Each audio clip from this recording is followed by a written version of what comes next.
The clever frog. The deep inside a forest, there was a pond. Many fishes, crabs and frogs lived in the pond. Theirs was a happy and peaceful life.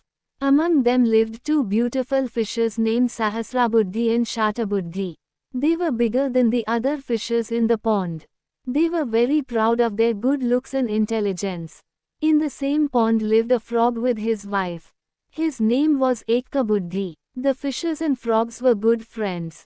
They all led an undisturbed life. But one day two fishermen, returning from the river in the forest after fishing, came across the pond.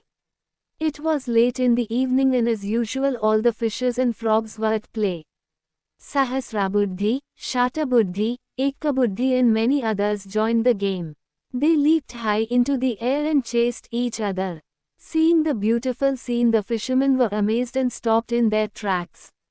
"How beautiful they look," said one fisherman. "Yes, and so many of them too," replied the other.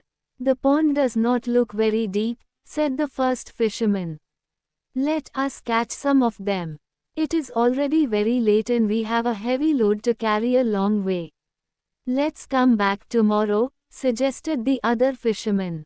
Ekkabuddhi turned to the others in the pond and said, "Did you not hear what the fisherman said? We must leave this pond for a safer place. Just because two fishermen said they would come back to catch us tomorrow, you want us to leave our home and flee. For all we know, they might not come back," said Sahasrabuddhi. "Even if they come back to catch us, I know 1,000 tricks to get away. And even if your 1,000 ways fail, I know another 100 ways to escape," said Shatabuddhi.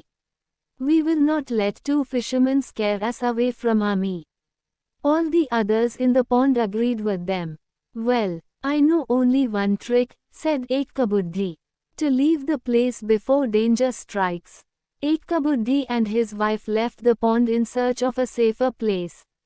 All the fishes, crabs and frogs laughed at them as they left.